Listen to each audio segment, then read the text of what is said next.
Okay, let's talk magazines for the Chambers Custom 2019s or really any 2011. So we'll see we have a strange non 2011 magazine on the table. Why is that? Well, the first thing people always think about when thinking about 2011 magazines is that they are super expensive. All right. Well, Factory Glock magazine plus a Dawson extension comes to a total of $58. STI 20 round magazine, the 140 millimeter. This model is right now $49.99 at DawsonPrecision.com. So I think I'm getting 17 plus 5. I'm getting 22 rounds in this magazine. So I'm paying $8 more for two more bullets. Not really that much of a price difference. Are the MBX mags expensive? Yes, but you're paying for guaranteed performance. So let's just take the price thing off the table right now and realize that if we start getting really Gucci Glock, we're also paying a lot of money. Okay, so these are the magazines that I use. We'll go from small to big here, left to right. So the first one is kind of like my carry mag. This is the 17 rounder from STI. You see I have the the 10.8 base plate on it, and that's for no really performance reason. It just doesn't exist as like a carry mag. Yeah, you can stick 18 in it, but why would you overfill that magazine if you don't have to? And we see we get a nice flush fit. So pretty good for concealment if you want to carry the big iron AIWB.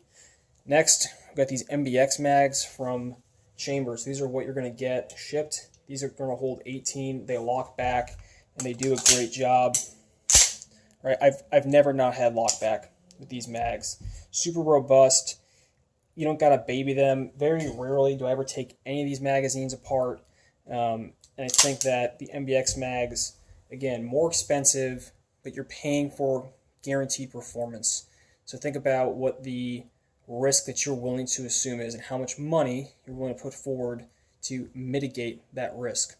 Hey, maybe if you're just practicing, right, like I do, I'll use my STI mags because it doesn't matter, right? It's practice. On that note, we got our standard 20 rounder, the 140. Yep, lock back, no problems. I have a bunch of these black Xylan finish, or I think it's like a Teflon coating. I've heard of people having issues with these not operating correctly, and I don't have that problem in my life. All right, no issues there. Now we get into kind of like the big sticks over here. So this magazine is pretty interesting. This is a 155 millimeter from MBX. So this mag actually does not have a lockback follower in it. Because of that, I am getting about 26, 25 rounds in this mag reliably.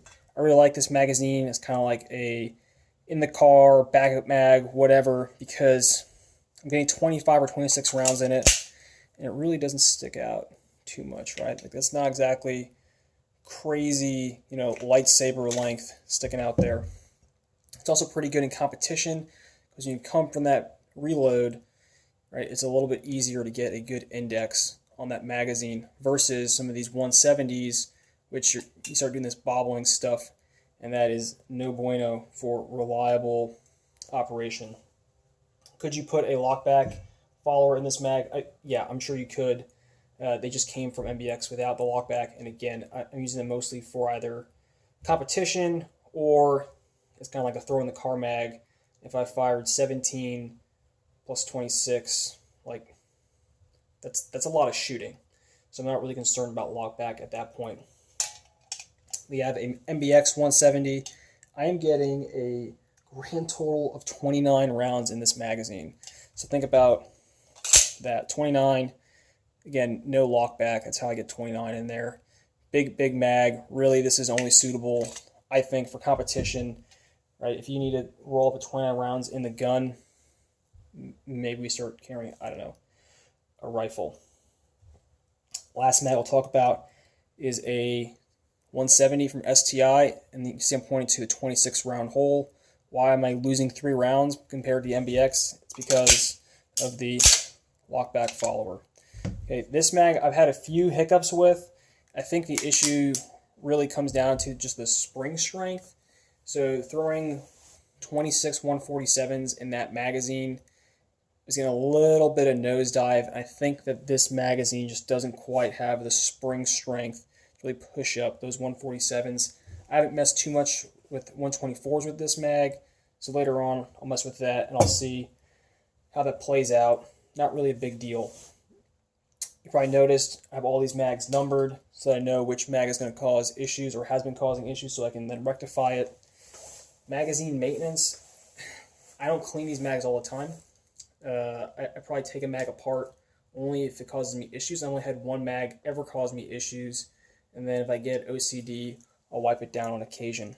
Breakdown of these mags, right? It's nice because it's not a massive pain in the rear end like a Glock. So we got our motivating Texas Star here. We'll just push that in, slide off the base pad, spring, follower, right? And that's it. Now the mag's taken apart. Okay, there's no crazy tools needed. There's no cursing and suffering like taking apart a Glock mag.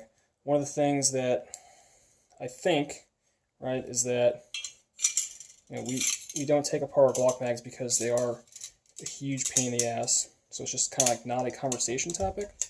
But perhaps if it was not a pain in the ass to take these Glock mags apart, we actually would take them apart and we would clean them. But there is wailing and gnashing of teeth when you try and remove a factory Glock 4 plate. So it just doesn't come in conversation. That's all I have to say right now about magazines for the 2019, right, the Chambers gun, really any 2011. None of these have been tuned. I've done nothing to these. These have all came right out of the box, went in the gun, and they've been fine. I have 13,000 rounds almost. I don't remember when between 12,800, 12,700.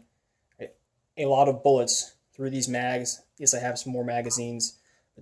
Almost 13,000 rounds through factory magazines from MBX and the new second gen STI with no issues. So if magazines is a fear that's hanging you up from moving to a platform like this, I say get over it. Get 6 magazines, quality ones like MBX or the new second gen STI, and roll on. I think you will very rarely have to replace a magazine.